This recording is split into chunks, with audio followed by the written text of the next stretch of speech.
നമസ്കാരം guys, rocking ചങ്കിലേക്ക് സ്വാഗതം.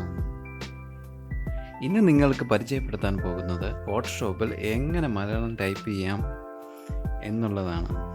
വളരെ ഈസി ആയിട്ടുള്ളൊരു മെത്തേഡാണ്, ഈസി ട്രിക്കാണ് ഗൈസ്. അത് എല്ലാവർക്കും ഭയങ്കര യൂസ്ഫുൾ ആയിരിക്കും. അത് എല്ലാവരും തീർച്ചയായിട്ടും ഇത് കാണുക.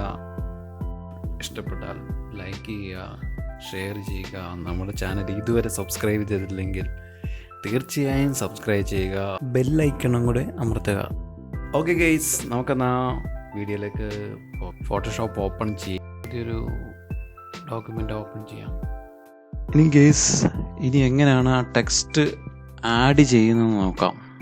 ഗൂഗിളിൽ കുട്ടി പെൻസിൽ എന്ന് ടൈപ്പ് ചെയ്യുക. അതിനകത്ത് രണ്ടാമത് കാണുന്ന മലയാളം ടൈപ്പിംഗ് യൂട്ടിലിറ്റി ഓപ്പൺ ചെയ്യുക. അത് കുട്ടി പെൻസിൽ ഓപ്പൺ ആയിരിക്കുകയാണ്. കുട്ടി പെൻസിലിൻ്റെ ഒരു വിൻഡോ എന്ന് പറയുന്നത് ഇതാണ്, അതായത് നോട്ട് പാഡാണ്. അതിനകത്ത് നമുക്ക് ഇഷ്ടമുള്ള ടൈപ്പ് ചെയ്യുക. ഞാൻ പത്തനംതിട്ടയിൽ നിന്ന് ടൈപ്പ് ചെയ്തിട്ടുണ്ട്. ഗൈസ്, ഇതിനകത്ത് ഏറ്റവും വലിയ പ്രത്യേകത എന്ന് പറഞ്ഞു കഴിഞ്ഞാൽ മലയാളം ഇൻപുട്ട് ടൂൾ ഇതിനകത്ത് യൂസ് ചെയ്യേണ്ട കാര്യമില്ല, ഇൻസ്റ്റാൾ ചെയ്യേണ്ട കാര്യം തന്നെയില്ല. ഞാനിപ്പോൾ ഇംഗ്ലീഷാണ് ഇതിനകത്ത് ഉപയോഗിച്ചിരിക്കുന്നത്. ഇംഗ്ലീഷ് ഉപയോഗിച്ചുകൊണ്ട് തന്നെ നമുക്ക് മലയാളം ടൈപ്പ് ചെയ്യാം. അതാണ് ഏറ്റവും വലിയ പ്രത്യേകത. കൺവേർട്ട് എന്ന് പറയുന്ന ഒരു ഓപ്ഷൻ ക്ലിക്ക് ചെയ്യുക. അതിനുശേഷം copy to FML series second option അത് ചൂസ് ചെയ്യുക. എന്നിട്ട് ചെറിയൊരു വിൻഡോ ഓപ്പൺ ആയി വരുന്നതാണ്. അവിടുന്ന് കോപ്പി ചെയ്യുക. കോപ്പി ടെക്സ്റ്റ് നേരെ ഫോട്ടോഷോപ്പിലേക്ക് തിരിച്ചു വരാം. ടൈപ്പിംഗ് ടൂൾ ഉപയോഗിച്ചുകൊണ്ട് പേസ്റ്റ് ചെയ്യുക. കളർ മാറിക്കിടക്കുകയാണ്, വൈറ്റാണ് കിടക്കുന്നത്. നമുക്ക് ബ്ലാക്ക് ആക്കാം.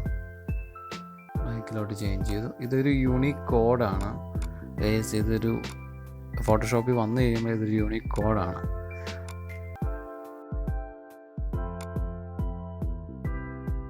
അപ്പോൾ ഇംഗ്ലീഷ് ഫോണ്ടിൽ കിടക്കുന്നതുകൊണ്ടാണ് നമുക്ക് മലയാളം ഫോണ്ടിലോട്ട് അത് മാറ്റണം. മലയാളം ഫോണ്ടിലോട്ട് മാറ്റുമ്പോൾ ഇത് കറക്റ്റായിട്ട് നമുക്ക് വായിക്കാൻ പറ്റുന്നതാണ്.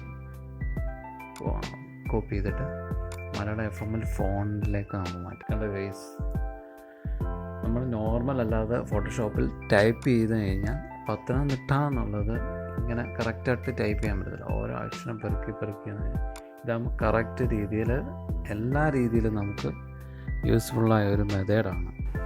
ഗെയ്സ്, ഈ വീഡിയോ ഇഷ്ടപ്പെട്ടിട്ടുണ്ടെങ്കിൽ തീർച്ചയായും ലൈക്ക് ചെയ്യുക, ഷെയർ ചെയ്യുക. ഇഷ്ടപ്പെട്ടില്ലെങ്കിൽ ഡിസ്ലൈക്ക് ചെയ്യുക. നിങ്ങളുടെ സംശയങ്ങൾ കമൻറ്റ് ചെയ്യുക. ഞാൻ തീർച്ചയായിട്ടും റീപ്ലൈ ചെയ്യുന്നതാണ്. എല്ലാവർക്കും യൂസ്ഫുൾ ആയിരിക്കുമെന്ന് ഞാൻ വിശ്വസിക്കുന്നു. ഇനിയും നിങ്ങളുടെ സപ്പോർട്ട് ഉണ്ടാകണം. Thanks for watching guys.